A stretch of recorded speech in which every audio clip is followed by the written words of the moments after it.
Hey there. If you want to use split screen on your Motorola phone, multitask with different apps simultaneously, let me show you two different ways and gestures you need to enable this feature. We're using the Motorola Edge 50 Fusion for this video, but this will work on any other Moto series phone like e.g. Stylus or Razr running on Android 15. To use split screen, make sure both the apps you're going to use are on your app switcher. From the app switcher, go to one of the apps that you want to use as split screen, and then tap on the downward arrow at the top. From there, tap on split top. Your app will open up at the top half on your screen. And then select another app from the app switcher.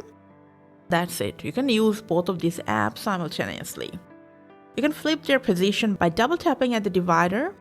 You can also shrink and expand an app's window just like this way. And finally, you can dissolve the other app by swiping the other app all the way up or down on your screen.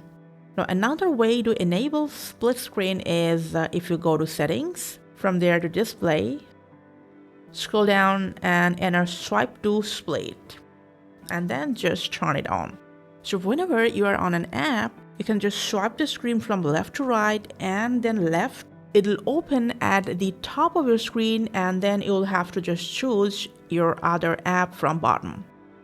You can then use both the apps simultaneously just like before we have shown you. Now personally, I like the first option because it's quicker and it prevents any accidental swipe or tap on screen. And that's how you can use split screen on your Motorola. Thanks for watching.